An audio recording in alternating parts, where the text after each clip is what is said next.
바로 다음날 사과하지 않았다면서 반박되었고, 원래 우리 땅이 아니라던 곳에는 정부가 세금 고지서를 발부하고 있었습니다. 지금 대한민국 정부는 영토도 지키지 못하고 국내에는 거짓과 눈속임으로 일관하는 모습, 정말 한심하기 그지없습니다.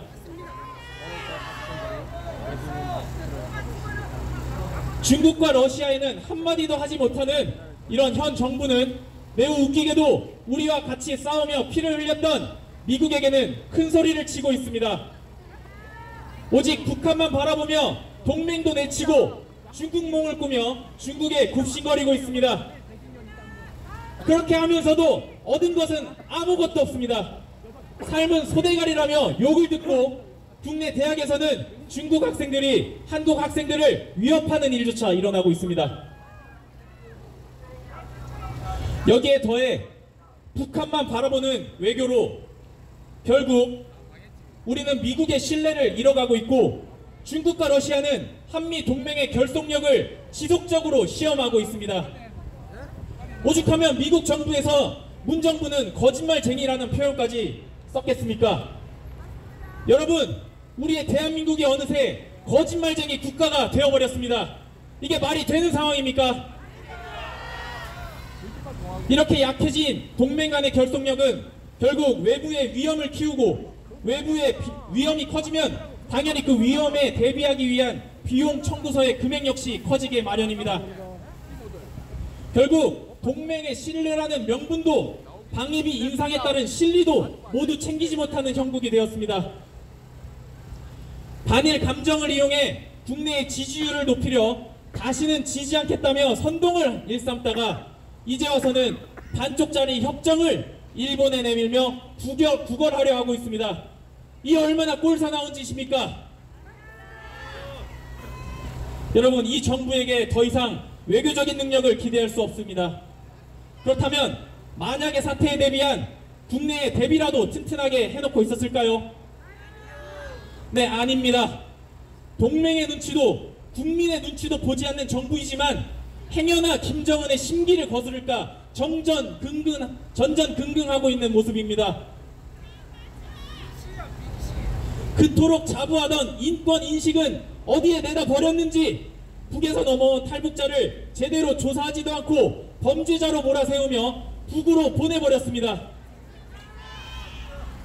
김정은이 뭐라고 할까, 행여 뭐라고 할까 두려운지 한미 동맹의 각종 훈련이 축소되고 중단되고 있습니다. 천안함 폭침은 침몰이라고 주장하고 천안함 유족에게 김정은과 웃으며 악수하고 있는 사진을 내보이면서 국가를 위해 생명을 바친 가족을 둔 유족들을 농락하고 있습니다. 사이코패스도 울며 지나갈 노릇입니다. 또 중국이 싫어하니 국내 사드 배치를 적당히 뭉개고 있으며 미국의 극심한 반대에도 불구하고 일본과의 지소미아는 마지막 순간까지 파기하려 하였습니다. 이런 얘기를 꺼내면 문재인은 그래서 전쟁이라도 하자는 것이냐 하면서 이런 소리만 반복하고 있습니다. 여러분, 당연히 전쟁은 해답이 아닙니다. 하지만 여러분, 평화는 어디서 온다고 생각하십니까? 평화는 바로 힘에서 나오는 것입니다. 저놈 잘못 건드리면 내가 성치 않겠구나 하는 힘에 대한 공포가 평화를 가져오는 것입니다. 이번 정부 임기의 절반 동안 북한의 도발 횟수는 과거 그 어떤 정부에서보다 더 많은 횟수의 도발을 일삼고 있습니다. 눈치를 보고 설설 기면서 도발에는 속수무책이고, 그러면서도 북한의 도발을 비난하면 전쟁이라도 하자는 거냐며 큰 소리를 치고 있습니다. 우리는 외교적인 해법이라도 기대할 수 있을까요? 그럴 리가 없습니다. 외교와 안보 두 영역에서의 무능이 서로 악순환의 고리를 만들고 있습니다. 지금 대한민국의 외교는 아마추어의 손에 맡겨져 있고, 그 결과로 우리의 안전을 확보할 외교적 선택지는 계속해서 줄어들고 있는 상황입니다. 우리는 동맹을 하나 둘씩 잃어가고 있습니다. 여러분, 역사를 잊은 민족에게 미래는 없다. 수도 없이 들어온 말입니다. 우리가 잊어가고 있는 역사는 무엇입니까? 그리고 우리가 기억해야 하는 역사는 무엇입니까? 일제강점기에 일본이 나쁜 놈이었다. 이것이 우리가 기억해야 되는 가장 중요한 역사인 것입니까? 우리가 기억해야 할 가장 중요한 역사는 약자에게 평화란 없다. 이것입니다. 이것은 예외 없는 역사적 사실입니다. 평화란 강자만이 가지는 특권입니다. 여러분, 누군가 이렇게 말합니다. 비굴한 평화라도 전쟁보다는 낫다. 여러분, 이게 맞는 말입니까? 비굴해질 수밖에 없는 순간 평화는 없는 것입니다. 지금 문재인 대통령은 어떤 안보관을 가지고 있을까요? 그리고 또 어떤 외교관을 가지고 있을까요? 지금부터 함께 알아보는 시간 갖도록 하겠습니다. 구호 외치고 본격적으로 1부 순서 시작하도록 하겠습니다. 제가 선창하면 여러분들은 그대로 후창해 주시면 되겠습니다. 굴욕적인 왕따 외교, 부끄러워 못 살겠다. 이것이 외교인가? 대답하라 문재인. 더 크게 한 번 더 가겠습니다. 굴욕적인 왕따 외교, 부끄러워 못 살겠다. 이것이 외교인가? 대답하라 문재인. 네, 이제 저희 공정추진위원회 소속 서울대학생 복면남과 문재인 정권의 굴욕적이고 답이 없는 외교 상황에 대해 점검하는 시간 갖도록 하겠습니다. 큰 박수 부탁드리겠습니다.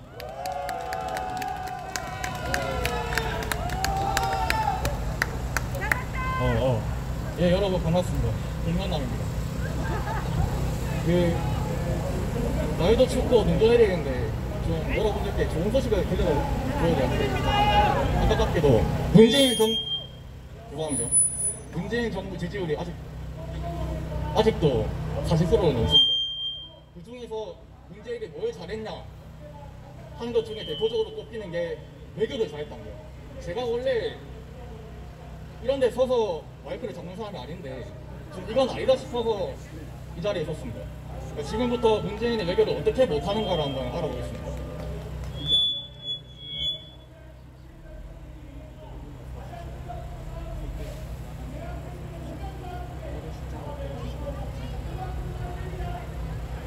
네, 그에 앞서 한국 외교의 역사를 먼저 간략하게 돌아보려 합니다. 19세기까지 한반도에 자리 잡은 국가들은 항상 중국의 눈치를 봤죠. 심지어 조선의 외교 역사는 중국에 대한 조공 외교였다고 말하는 학자도 있어요. 여러분, 조선시대에 병자호란이 있었죠. 청나라의 심. 그때 삼전도의 굴욕을 기억하십니까? 과도하게 명분을 줬다가 힘이 안 되니까 인조가 청나라 황제 앞에 무릎을 꿇은 사건이죠. 이를 통해 우리가 알아야 하는 건 외교로 함에 있어서는 항상 균형 감각을 맞춰야 하고 실리를 우선해야 한다 이겁니다.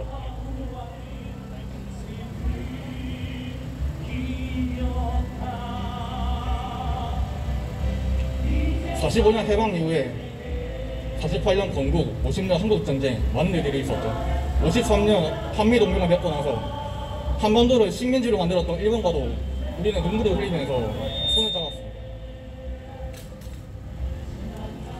70년대 베트남 전쟁 때도 국군 장병들을 보냈습니다.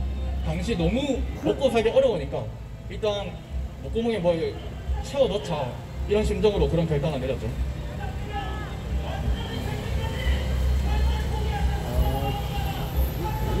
네, 다시 21세기로 돌아와서 지금은 중국의 조공을 바치는 시대만큼이나 지정학적으로 힘든 상황이에요.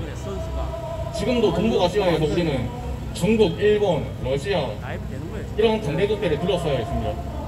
위로는 핵무기로 무장해서 한국과 미국 등등을 위협하는 북한 정부가 있고요. 그렇기 때문에 한국은 사실상 외교적 섬나라라고 할 수 있습니다. 한국같이 기름 한 방울 안 나고 강대국들이 둘러싸여 있는 섬나라는 고립되어 있기 때문에 무역이 굉장히 중요합니다. 한국은 GDP 대비 무역 비율이 무역 비율이 100%로 넘어가는 나라예요.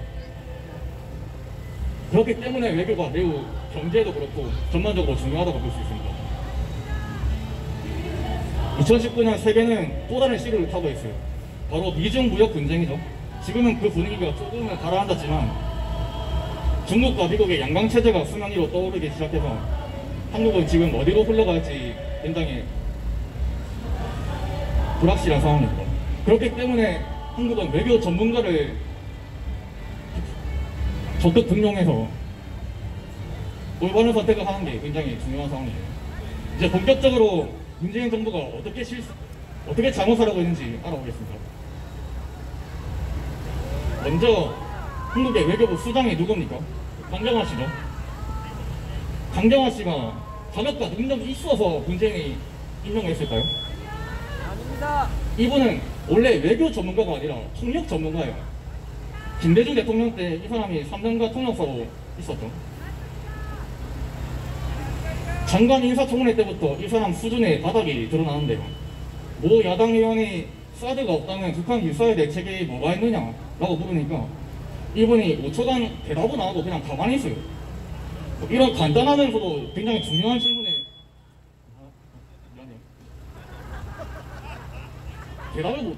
대답을 못하고 쩔쩔매는 사람을 문재인은 외교부 수장으로 앉았어요. 이게 말이 됩니까?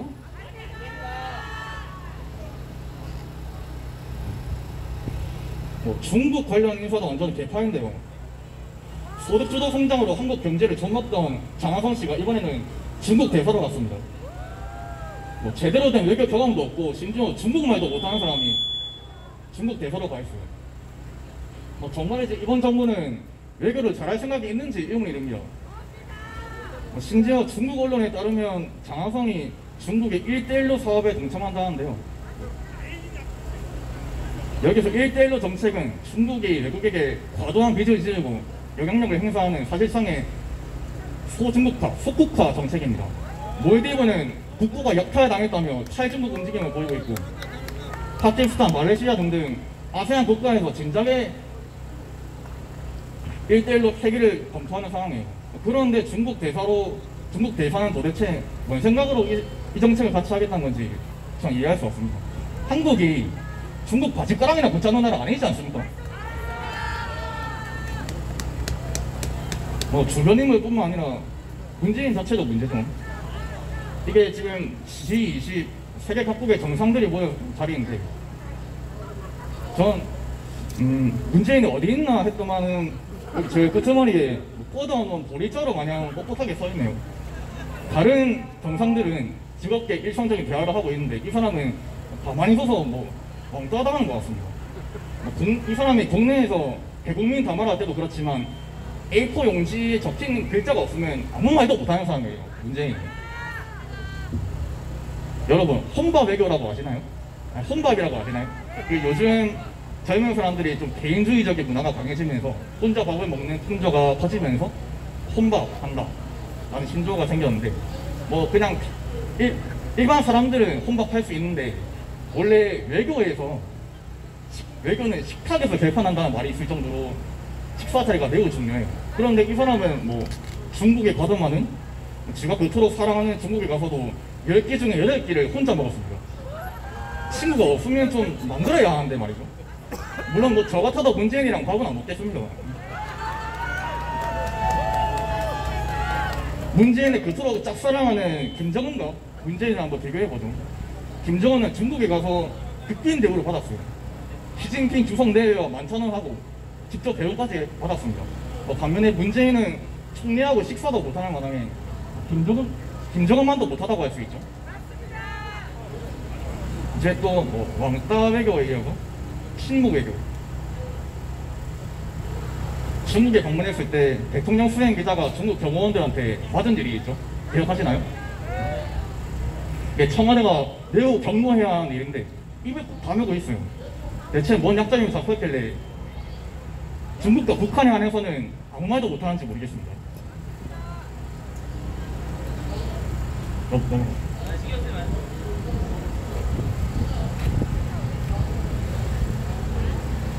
왕따 외교, 혼밥 외교, 친묵 외교 여기서 끝나면 문재인은 아니죠. 이번엔 불용 외교입니다. 왕이 중국 외교부장이 지금 뭐 하고 있냐면 문재인 팔을 툭툭 치면서 완전히 낮잡아 보고 있어요. 화려상으로 보고 있단 말입니다. 네. 그리고 원래 대통령이 외국에 방문하면은 그 나라에서 급이 비슷한 사람이 나와서 맞이를 해야 됩니다. 그 사실 박근혜 때도 뭐 중국 가서 외교 굴욕을 당했다 이런 말이 있었는데 그래도 그때는 시진핑 주석이 직접 나왔어요. 이명박 때도 외교부 장관이 영접했어요. 그런데 문재인이 중국을 가니까 차관 보급이 영접하고 있습니다. 이게 참 국격이 살살 녹는 소리가 들리지 않습니까? 그리고 문재인이 중국에 갔을 때 뭐 중국 언론도 문재인을 무시하는지 14일 신문지면에 문재인 대통령 방중 관련 사진을 한 장도 올리지 않았습니다. 뭐 어쩌면 그냥 꼴 보기 싫어서 안 올린 건지도 모르겠는데 이번에 미국으로 넘어가고서 중국에는 이렇게 빌빌 기면서 공을 들이는 문재인이 우방국과의 관계는 어떻게 하는지 알아보겠습니다. 여러분들도 아시다시피 한국에서 가장 중요한 건 한미동맹이에요. 한국전쟁 당시에 미국은 178만 명의 군인을 보냈습니다. 같이 싸우면서 피를 흘려서 한미동맹이 혈맹이란 말이 여기서 나와요. 이렇게 같이 싸운 역사에서.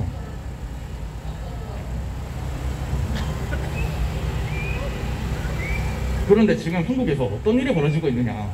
대신년 대학생 진보 연합이라는 단체가 미국 대사관 관저 외교관들 가족들이 사는 곳에 침입을 해서 뭐 외교관 대표로 해리스 대사를 참수하겠다는 행사를 벌이고 있고 원래 이렇게 하고 있으면 정부가 나서서 막아야 되는데 문제는 그냥 가만히 있어요. 그리고 대북관계, 북미회담, 정상회담, 평화경제 뭐 이런 소리 하면서 수많은 시도들을 했지만 북한과의 관계는 더더욱 악화되고 있습니다. 김정은은 뭔 말을 했냐면 한국에서 오는 지원을 굶어 죽어도 받지 않겠다고 말을 했대요.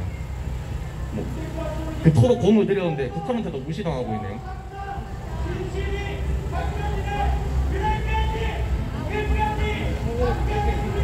문정인 씨, 자칭 문정부 외교통을 자처하는 이 사람은 일본 철수 시 중국이 해구산을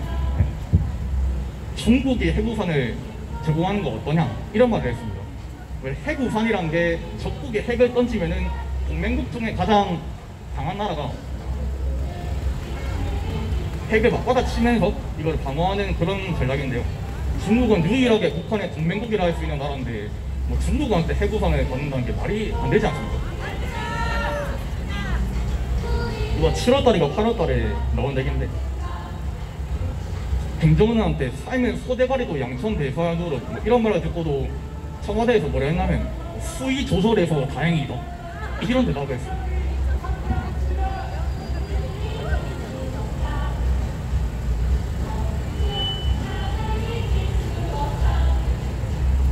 제가 앞서서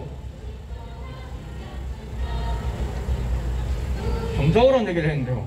원래 외교에 중요한 것들이 두 가지가 있는데 명분과 실리입니다. 둘 다 챙기면 중요하겠지만 좋겠지만은 결국에는 명분과 실리 중에서 하나를 선택해야 하는 순간이 올 거예요. 우리는 삼전도의 권력을 거도하게 명분을 줬다가 실리를 놓친 치욕적인 사건으로 기억해야 합니다. 그렇다면 문재인은 명분과 실리 중에 뭘 챙겼을까 하면 잘 모르겠습니다.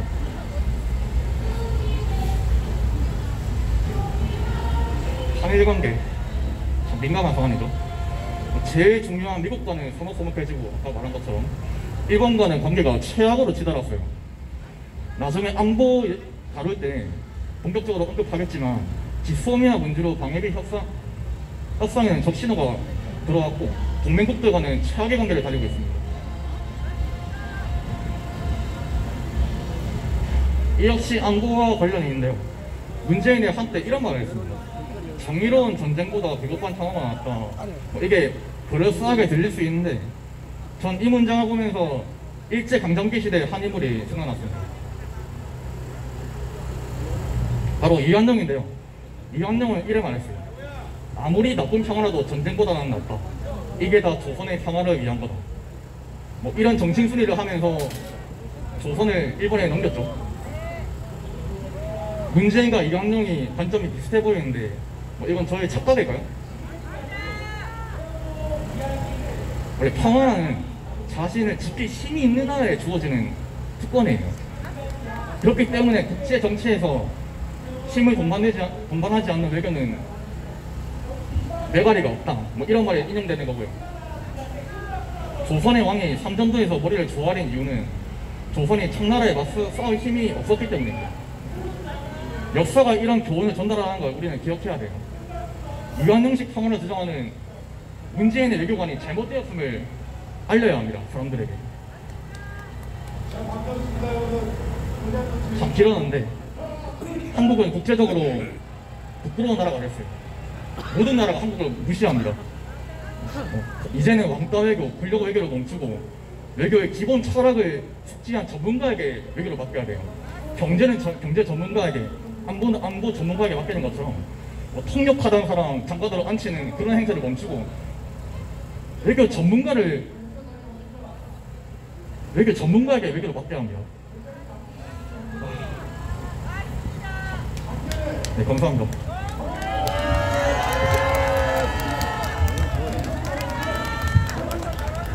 네, 지금 문재인 정권의 외교 문제에 대해서 정확하게 잘 정리를 해주었습니다. 다시 한번 큰 박수 부탁드리겠습니다.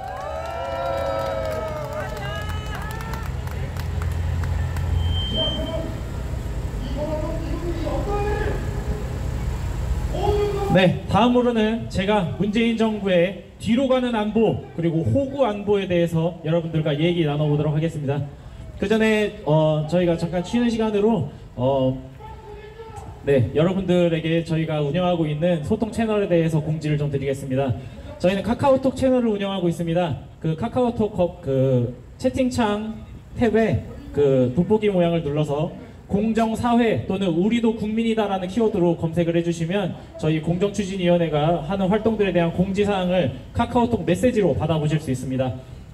많은 채널 친구 추가 부탁드리고요. 그리고 저희는 또한 유튜브 채널도 운영을 하고 있습니다. 유튜브 채널명은 공정추진위원회입니다. 이 역시 많은 구독 부탁드리겠습니다. 네, 구호 외치고 이어가도록 하겠습니다. 제가 먼저 선창하면 여러분들 후창해 주시면 되겠습니다. 그리고 저희 집회에 같이 참여해주고 싶으신 분들께서는 앞에 빈자리에 와서 앉아주시면 감사드리겠습니다. 좀 더 많은 분들이 함께 하실 수 있도록 뒤에 계신 분들도 앞에 앉아주시면 감사드리겠습니다. 구호 외치겠습니다. 쏟아지는 미사일에 불안해서 못 살겠다. 북한은 주적이다. 정신 차려 문재인. 이것이 안보인가? 대답하라 문재인. 네, 저 뒤쪽에서 세월호 집회를 하고 있는데요. 저희가 좀 더 큰 목소리로 다시 한번 구호 외치겠습니다. 쏟아지는 미사일에 불안해서 못 살겠다. 북한은 주적이다. 정신 차려 문재인. 이것이 안보인가? 대답하라 문재인.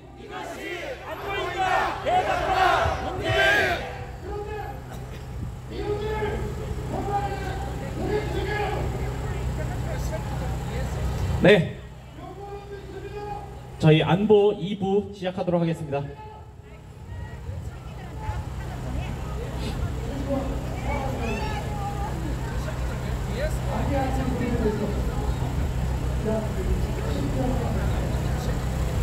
네, 보이나요 2020 대한민국.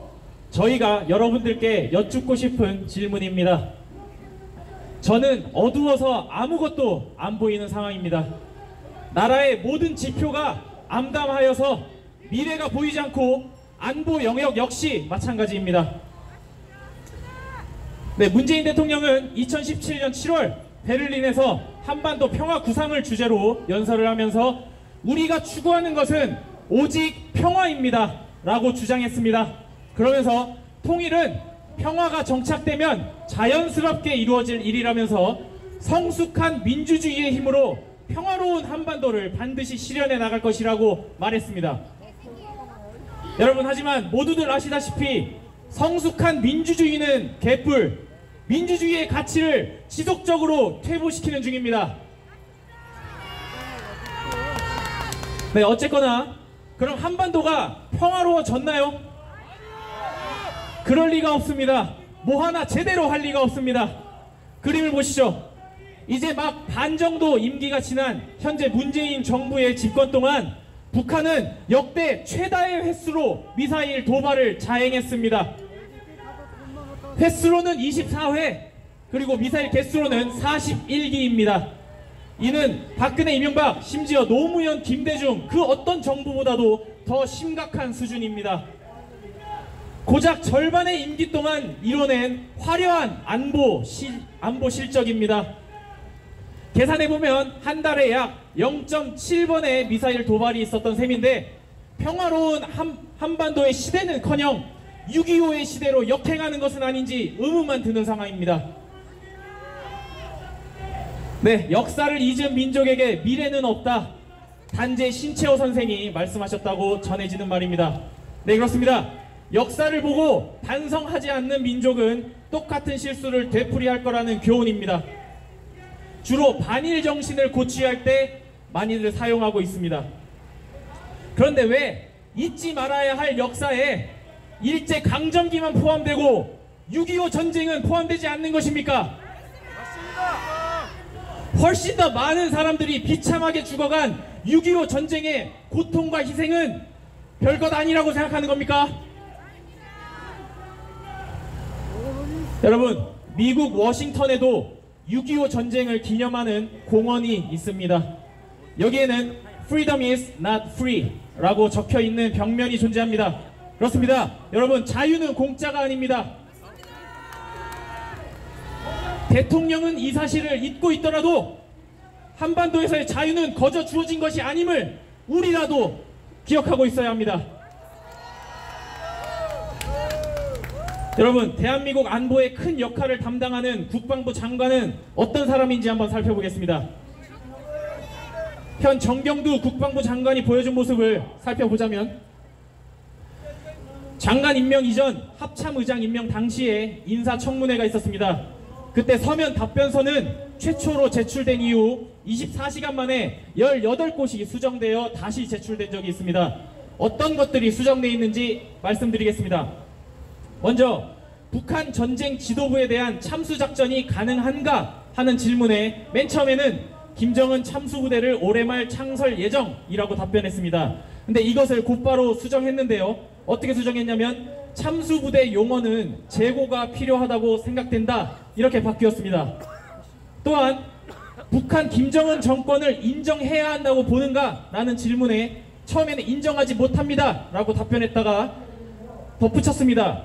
다만 남과 북이 유엔에 동시 가입한 점을 고려하여 남북이 특수한 관계라는 점도 유념해야 한다고 봅니다. 뭔 쓸데없는 소리를 덧붙이고 있는 건지 모르겠습니다.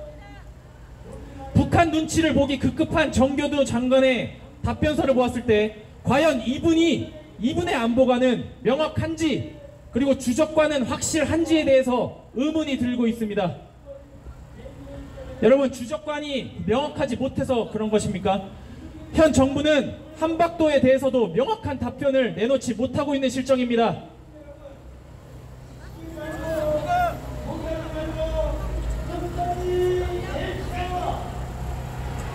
네, 청와대는 우리 땅이라고 고집을 부려도 시원찮을 판에 시스템의 행정착오로 인해 대한민국의 땅으로 잘못 인식되었다고 변명이나 늘어놓고 있습니다. 그리고 나아가 한박도는 지금 현재 북한이 군사 요새화 시킨 땅입니다. 우리의 영토 코앞의 섬이 군사 요새가 되어가고 있는데 이에 대해서는 묵묵부담인 현 정부 및 국방부, 한박도뿐만 아니라 나라까지 북한에 갖다 바치지는 않을까 걱정되는 것은 저뿐입니까? 여러분, 국방백서에는 북한이 우리의 주적이라고 명시되어 있지만 대한민국의 안보의 위협을 강화하는 모든 존재는 경계 대상이 되어야 합니다. 그런데 현 정부는 북한뿐만 아니라 다양한 국가에 대해서도 안보관이 명확하지 않은 것 같습니다. 타국 군용기가 한반도 상공을 날아다니는 상황에서도 제대로 된 대응조차 하고 있지 않습니다. 엄중 경고만 할 뿐입니다. 여러분, 우리 집 안방에 남이 들어오는데 집주인이 가만히 앉아서 경고만 하고 있는 꼴이라니, 이게 도대체 무엇입니까? 너무나도 우스운 꼴입니다. 네, 지난 러시아 중국 전략폭격기 4대가 7월 23일에 한국 방공 식별구역을 침범하여 머물렀던 시간은 장장 6시간 50분입니다. 거의 7시간이라는 말입니다. 이렇게 긴 시간 동안 현 정부의 대응은 매우 소극적이었습니다. 여러분, 7시간 하니까 뭔가 익숙한 시간대인데요. 문재인 대통령 당신 역시 7시간 동안 뭐하고 있었는지 설명해야 할 것입니다. 당장 설명하라. 이렇게 호구짓을 하고 있으니 러시아 군용기가 카디즈를 계속해서 침범하게 되었고, 2019년 한 해만 해도 20회나 침범을 하는 상황이 되어버렸습니다. 그리고 중국은 무려 26번이나 침범을 하였습니다. 일본에게는 강한 외교를 주장하면서 왜 중국이랑 러시아에게는 한없이 약한 모습을 보여야만 하는 것입니까? 4대주의 외교 때문인가요? 친중 칠러 노선을 고집해야 하기 때문인가요? 여러분, 그 이유가 무엇이 되었든 우리 집 안방을 남에게 내주려는 그 바탕에 올바른 안보관이 잡혀있으리 만무합니다. 네, 친중 외교가 나오면서 자주 등장하는 것이 주한미군 철수에 대한 주장입니다. 주미 대사가 될 뻔했던 문정인 통일 외교 안보 특보의 발언도 이에 연장선상에서 쉽게 해석할 수 있습니다. 여러분, 근데 과연 친중 정책을 펼쳐나가는 것이 한미 동맹 파괴, 주한미군 철수와 동일한 것입니까? 평화는 힘에서 나온다는 것은 부정할 수 없는 대전제입니다. 미국은 세계에서 가장 강력한 군대를 보유하고 있는 우리의 동맹입니다. 이 동맹을 애써 내쫓으려 하면서 왜 국방의 힘을 빼는 것인가요? 왜 자꾸 평화에서 멀어지려고만 하는 것일까요? 여러분, 외교 정책에 따라 국가의 안보를 뒤흔드는 일이 가당키나 한 일입니까? 지소미아도 마찬가지의 관점에서 봐야 합니다. 토착 왜구를 청산하자, 반일의 감정으로 폐지하자, 이것이 판단의 바탕이 되어서는 절대로 안 된다는 것입니다. 여러분, 안보는 힘의 논리입니다. 힘이 되는 동맹은 취하고 그렇지 않는 동맹은 파기하는 것이 국익에 철저하게 부합되는 일인 것입니다. 네, 문재인 정부는 지소미아 종료를 결정한 후 지소미아에 공백은 없다면서 일본이 의미 있는 정보를 준 적이 없다고 발표했었습니다. 정경두 국방장관도 국회 전체회의에 출석해 지소미아에 따른 한일 간 정보 교류는 즉각적으로 일어나는 것이 아니라 나중에 이뤄지는 것이라면서 실시간 군사적 효용 가치는 없다 하고 말한 적이 있습니다. 하지만 보십시오. 지소미아가 가치가 없다는 현 정부의 말은 완전히 새빨간 거짓말이었습니다. 지난 10월 2일 북한이 탄도미사일을 발사하자 지소미아의 근거에 일본의 정보 공유를 요청하는 웃기지도 않는 촉극이 벌어졌습니다. 분명 필요 없다라고 말해놓고 왜 정보 요청을 하는 것입니까? 필요 없다의 뜻을 이 정부는 모르는 것 아닌가요? 아니면 필요한데 반일 선동을 위해서 지소미아를 이용한 건가요? 여러분, 선동을 위해 국민을 속이는 정부, 이게 말이나 되는 것입니까? 계속해서 반복해서 말씀드리지만 결국 안보는 힘입니다. 대한민국 한반도의 접경국 인근국의 군사력만 보더라도 우리 대한민국이 얼마나 강한 군사력, 안보 태세를 갖추어야 하는지는 너무나도 자명합니다. 넘어가 주세요. 그런데 여러분, 이 힘에 의한 평화는 저 북에 있는 김정은마저도 생각하고 있는 점입니다. 김정은은 올해 5월 4일 북한의 화력 타격 훈련 현지 지도를 하면서 강력한 힘에 의해서만 진정한 평화와 안전이 담보된다 라는 얘기를 한 적이 있습니다. 이 북쪽에 있는 돼지 새끼마저도 국제사회의 논리에 철저하게 순응하면서 대비하고 있다는 말입니다. 그런데 우리 정부는 어떻습니까, 여러분? 힘은 기르지 않으면서 평화의 날만 주장하는 허황된 논리를 펼치고 있습니다. 우리가 일진에게 괴롭힘을 당할 때 때리지 마, 대화하자 이렇게 하면 괴롭힘이 멈춥니까? 물론 서로가 힘만을 기르다 군비 경쟁 상황이 이뤄지면 갈등이 심화되어 평화에서 멀어진다고 느껴질 수도 있습니다. 하지만 여러분, 기본은 갖춰야 되는 거 아니겠습니까? 그리고 그동안 얼마나 많은 대화를 위한 노력이 뒤통수를 맞았습니까? 도대체 우리는 몇 번을 더 속아야 정신을 차리게 될까요? 여러분, 대화는 그 어떤 것도 담보해주지 못합니다. 호구짓이 반복되면 그냥 호구가 되는 겁니다. 대한민국의 국민들을 호랑이 아가리에 집어넣으려고 기를 쓰는 문재인 정부는 지금 당장 정신을 똑바로 차려야 합니다. 네, 마무리하겠습니다. 제2차 세계대전 동안 영국을 이끌었던 윈스턴 처칠은 생전에 이러한 말을 남겼다고 합니다. 평화는 강자만의 특권이다.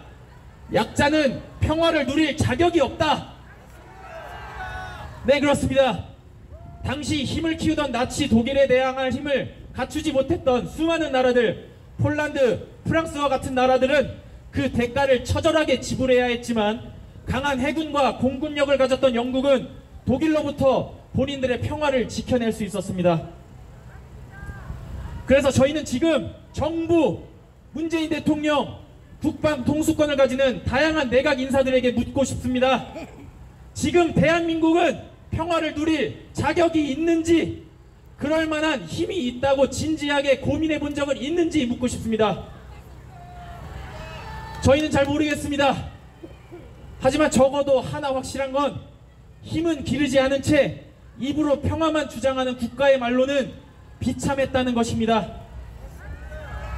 여러분, 이대로는 안 됩니다. 우리같이 큰 소리로 정신 차리라고 한마디 해줍시다. 쏟아지는 미사일에 불안해서 못 살겠다.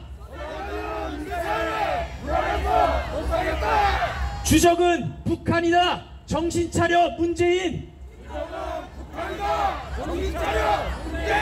이것이 안보인가? 대답하라, 문재인.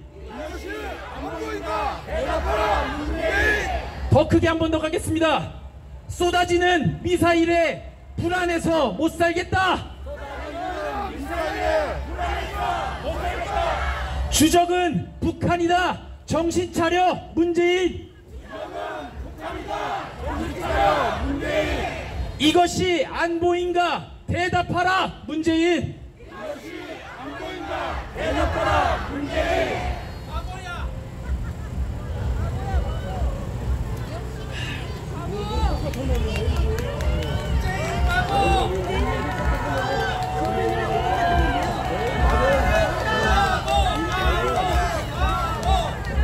네, 여러분 감사합니다. 2부 안보 순서를 마쳤습니다. 저희가 마무리하기 전에 저희의 집회 주제와는 다른 주제지만 현재 논란이 되고 있는 청와대 선거 개입의 의혹과 선거법에 대해서도 짧게 다뤄보려고 합니다.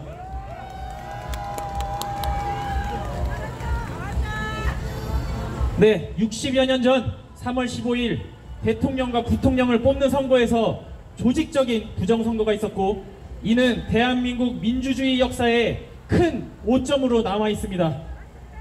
이기붕을 부통령으로 만들기 위해 투표함을 미리 이기붕 투표지로 채우거나 야당 창간인 쫓아내기, 뇌물 및 협박 등의 일을 저지르면서 민주주의의 꽃이라고 할 수 있는 선거를 부정으로 얼룩지게 한 사건이었습니다.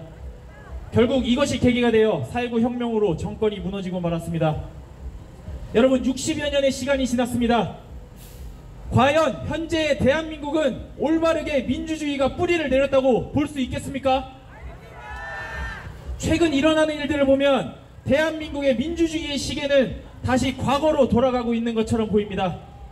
얼마 전 김기현 전 울산시장이 지난 지방선거에서 송철호 민주당 후보를 당선시키기 위해 자신을 향한 기획수사가 무려 청와대의 하명으로 이루어졌다는 기자회견을 했습니다. 만약 이 의혹이 사실이라면 지금의 문재인 정부는 민주주의의 근간을 뒤흔드는 짓을 벌인 것입니다. 여러분, 제가 지금 방송국에 있는 헌법조무사 코스프레를 잠시 하겠습니다. 여러분, 대한민국 헌법 제1조는 무엇입니까? 1조 1항 대한민국은 민주공화국이다. 2항 대한민국의 주권은 국민에게 있고 모든 권력은 국민으로부터 나온다. 여러분, 이때 국민이 갖는 이 권력을 행사하는 가장 중요한 일이 무엇입니까? 네, 맞습니다. 바로 선거를 통한 투표권입니다. 국민을 섬겨야 하는 정부가, 청와대가 국가의 주인인 우리의 주인의 가장 기본적이고 강력한 권리를 침해하고 있는 것입니다. 여러분, 이거 그냥 넘어갈 수 있겠습니까? 그냥 용서해도 되겠습니까? 네, 보십시오. 박형철 전 반부패 비서관은 지방선거를 전후에 현직 선출직 공직자와 관련한 비리 첩보가 이런 경로로 전달된 것은 김기현 전 시장의 사례가 유일했다라고 말한 바 있습니다. 또 김태우 전 특수감찰반원은 특감반에서 김기현 울산시장에 대한 문서를 받다 조국 당시 민정수석과 울산경찰청장 황운하가 등장하는 수사 동향 보고서였다라고 말했습니다. 정말 지긋지긋합니다. 정말 어디에도 빠지지 않고 등장합니다. 조국 전 민정수석. 여러분, 이 수사가 무리한 수사였다는 말이 나오는 이유 중 하나는 지방자치단체장은 청와대 감찰반의 감찰 대상이 아니라는 것입니다. 그럼에도 불구하고 비위 첩보가 청와대에 다이렉트로 전달되었고 지방선거 직전에 경찰 수사가 진행된 부분, 그리고 수사 과정을 청와대가 보고받는 등 상식적으로 이해하기 어려운 일들이 너무나도 많이 일어난 사건입니다. 여러분, 대한민국의 민주주의가 그 근간부터 농락당했을 수도 있는 이번 사건, 과연 우리의 정치인들은 진지한 관심을 갖고 있습니까? 여러분, 이 와중에도 정치인들은 자기들 밥그릇 다툼에 여념이 없습니다. 여러분, 국민들은, 우리들은 대한민국이 건강하고 공정하게 운영될 수 있기를 바라는 간절한 마음에서 소중한 한 표를 행사하고 있는 것입니다. 그런데 국민들의 눈을 가리고 속여서 그 표를 어떻게 하나라도 더 뺏어올까, 이거에 대한 궁리만 하고 있습니다. 여러분, 계속돼서 논의되는 선거법 개정, 그 논의의 핵심은 비례 의석수를 어떻게 조정할 것이냐, 이것에 있습니다. 정치인들 모두가 하나같이 자기들 밥그릇을 늘리기 위한 수단으로 비례대표 의석을 늘리고자 안간힘을 쓰는 상황입니다. 여러분, 비례대표가 여러분의 뜻을 온전히 반영하여 선출된다고 생각하십니까? 여러분들이 당에 표를 주긴 하지만 결국 그 비례대표를 선정하는 것은 당의 지도부입니다. 비례대표를 늘린다면 국민의 뜻의 반영은 더 흐릿해지고 당 대표의 권력에만 힘을 실어주게 될 수도 있습니다. 여러분, 이딴 게 정치 개혁입니까? 여러분, 정치의 본질이 무엇입니까? 구성원들이 온전한 자유와 행복을 영위할 수 있게끔 하고 정의와 공정의 가치를 바로 세우고 미래 세대에게 희망을 심어주는 이런 것들이 정치의 본질 아닙니까? 지금 대한민국은 민주주의의 위기에 처해 있습니다. 이 민주주의의 위기에 대한 문제 제기를 해야 하는 상황에 이런 선거법 개정이 가장 급박한 일이라고 생각하십니까? 지금 대한민국 정치계 대체 어디에 정의가 있습니까? 대체 어디에 본질이 있고 대체 어디에 그 가치가 있습니까? 정치꾼들만이 판치고 있는 이 대한민국을 바꿀 수 있도록 우리 모두 힘을 합쳐야 됩니다. 여러분, 저희들 각자의 위치에서 최선의 노력을 다하도록 하겠습니다. 2030 세대들이 새로운 바람을 몰고 올 수 있도록 여러분들께서 동참해 주시고 응원해 주시길 간곡히 부탁드리겠습니다. 네, 감사합니다. 그리고 마지막으로 공정추진위의 대표로서 전달될 내용이 하나 있어 말씀드리겠습니다. 저희는 지난 9월 조국 규탄 항내 4차 집회부터 시작하여 지금 광화문 4차 집회까지 달려왔습니다. 저희는 집회에 대한 아무런 배경과 경험이 없는 학생들과 졸업생들로 모여 여기까지 공정추진위를 만들어 온 것에 굉장한 뿌듯함과 그리고 감사함을 느끼고 있습니다. 네, 고생도 많았지만 그만큼 많은 것들을 배웠고, 무엇보다도 공정추진위 구성원 여러분들과 그리고 이 자리에 함께 해주시는 여러분들을 만날 수 있었던 것이 가장 큰 보람이라고 생각하고 있습니다. 네, 하지만 저는 이번 집회를 마지막으로 공정추진위 대표 자리에서 내려오려고 합니다.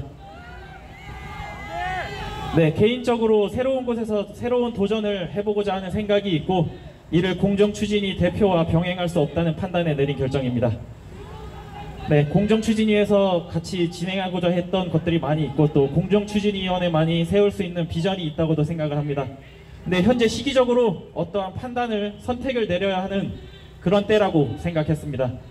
아직 구체적으로 결정된 상황이 없어서 자세한 저의 계획을 말씀드리기는 힘들지만, 또 공정추진위가 앞으로 하는 일에 필요한 것이 있다면 저 또한 최대한 돕고, 그리고 제 자리에서 저 또한 최선을 다하도록 하겠습니다. 여러분들도 앞으로 계속해서 공정추진위의 활동에 많은 관심과 응원 부탁드리고, 계속해서 응원을 부탁드리겠습니다. 네, 우리가 서로의 길을 가다 보면 언젠가 다시 만나 우리가 원하는 공정한 대한민국을 꼭 함께 실현시킬 것이라 믿고 있습니다. 감사합니다. 마지막으로 구호 외치고 해산하도록 하겠습니다. 굴욕적인 왕따 외교 부끄러워 못 살겠다. 쏟아지는 미사일에 불안해서 못 살겠다. 주적은 북한이다. 정신 차려 문재인. 이것이 정의인가? 대답하라 문재인.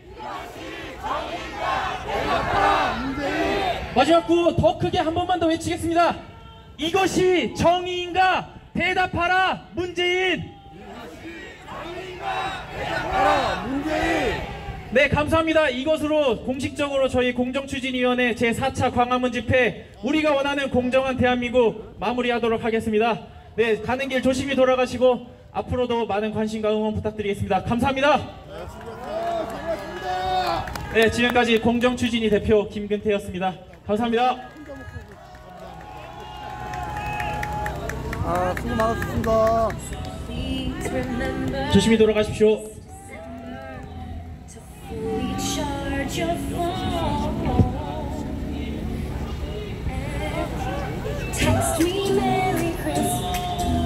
여러분 수고 많으셨습니다.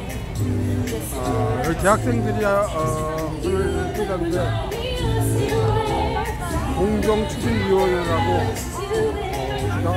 대학생들 서울대학교, 고려대, 숙명여대, 영남대 이렇게 모여가지고 하는 단체입니다. 우리 이제 대학생들이 나와서 이렇게 활동하는 거 보니까 조금 마음이 놓입니다. 조금 마음이 놓입니다. 이 행사가 점점 커져가지고 대한문을 꽉 채웠으면 하는 마음입니다. 여러분, 조금 있다가 K-파티에서 뵙겠습니다. 김경란님 감사합니다. 지금까지 광화문 여기 현대자동차 건물 앞에서 말씀드렸습니다. 여러분 수고 많으셨습니다. 김경수님 감사합니다.